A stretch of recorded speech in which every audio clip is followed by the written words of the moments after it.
آج بدوار ہے جون مہینے کی 17 تاریخ سال 2026 عیسوی بمطابق یکم محرم الحرام سن 1448 ہجری۔ پیش خدمت ہے مقامی روزناموں سے لی ہوئی آج کی سرخیاں۔ شروعات ان خبروں کے ساتھ موسم میں اچانک بدلاؤ، سری نگر سمیت شمال و جنوب میں جم کر بارشیں، شمالی کشمیر میں تیز آندھی اور شدید ژالہ باری، کئی رہائشی مکانوں اور دکانوں کو نقصان، چھت اڑ گئی، درخت اکھڑ گئے، میوہ باغات اور فصلیں بھی متاثر۔ شہری بنیادی ڈھانچے کو مضبوط بنانا ترجیحات میں شامل، وزیر اعلیٰ سری نگر میں 2 بڑے منصوبوں کا سنگ بنیاد رکھا۔ ناشری ٹنل کا توسیع منصوبہ نظر ثانی کے مرحلے میں، نئے ڈی پی آرز پر غور کیا جا رہا ہے، ڈی پی آر تقریباً مکمل۔ نیٹ یو جی کے دوبارہ امتحان کے پیش نظر ٹیلی گرام ایپ پر پابندی عائد، نیشنل ٹیسٹنگ ایجنسی نے فیصلے کا خیر مقدم کیا۔ امرناتھ یاترا مکمل طور پر محفوظ کامیاب رہے گی، جتیندر سنگھ، کہا تمام ضروری انتظامات کو حتمی شکل۔ فل پروف سیکیورٹی گرڈ قائم، جدید نگرانی نظام اور خصوصی فورسز بھی تعینات، حکام۔ جل جیون مشن 2.0 کابینہ نے تجویز منظور کر لی، مفاہمتی یادداشت پر دستخط عنقریب۔ ڈاکٹری نسخے کے بغیر کھانسی کی ادویات فروخت کرنے پر پابندی عائد، وزارت صحت کی پابندی کے لیے قوانین میں ترمیم۔ نشہ مکت ابھیان، سری نگر اور پلوامہ میں تازہ کارروائیاں، 5 کروڑ مالیت کی غیر منقرہ جائیداد قرق۔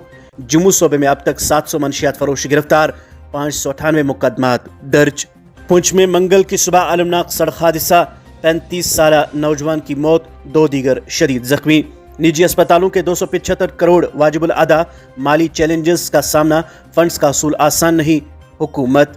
ایک اردو اخبار نے اپنے پہلے صفحے پہ اس خبر کو شائع کیا ہے کہ شہر میں بھیک مانگنے پر مکمل پابندی کا اعلان، مرکزی معاونت اسکیم اسمائل کے نفاذ کو تیز کرنے کا فیصلہ۔ آدھار کا صرف شناختی ثبوت کے طور پر استعمال، سپریم کورٹ کا مرکز اور ریاستوں سے جواب طلب۔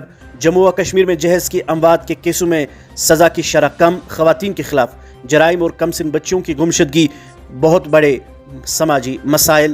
آگے بڑھتے ہیں ان خبروں کے ساتھ۔ مینڈھر میں زمینی تنازع نے خطرناک رخ اختیار کر لیا، فائرنگ، تلواروں اور پتھراؤ سے 8 افراد زخمی۔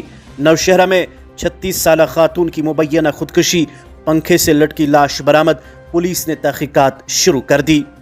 سری نگر میں ٹریفک جام کی بڑی وجہ پبلک ٹرانسپورٹ کی کمی قرار، 100 نئی اسمارٹ بسیں نومبر تک سڑکوں پر لانے کا اعلان، شہریوں کو ریلیف کی امید۔ موسم سے متعلق اس خبر کے ساتھ ہی آگے بڑھتے ہیں۔ موسم میں بدلاؤ، ٹنل کے آر پار موسلادھار بارشیں، کئی علاقوں میں تیز آندھی سے خوف و ہراس۔ اننت ناگ میں منشیات فروش کے خلاف کریک ڈاؤن تیز، 7 افراد کے خلاف NDPS کے تحت مقدمات درج۔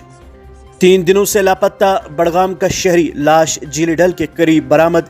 پنچ سڑک حادثے میں نوجوان از جاں، 2 زخمی۔ شہر سری نگر کے تمام علاقوں میں محرم کی تیاریاں، افسران کو مسترد رہنے کی تلقین۔ کھیل صفحے سے چند سرخیاں سماعت فرمائیے۔ بنگلہ دیش ایک اور اپسیٹ کے لیے پرامید، آسٹریلیا کے خلاف T20 سیریز آج سے۔ اب آخر پر یہ خبر سماعت فرمائیے کہ جاپان کو 1-2 سے شکست دے کر بھارت سیمی فائنل میں پہنچ گیا۔ یہ تھی مقامی روزناموں سے لی ہوئی آج کی سرخیاں۔ مزید خبروں اور اپڈیٹس کے لیے آپ بنے رہے ہمارے ساتھ، کل صبح ہوگی ملاقات، تب تک دیجیے اجازت، اللہ حافظ ناصر۔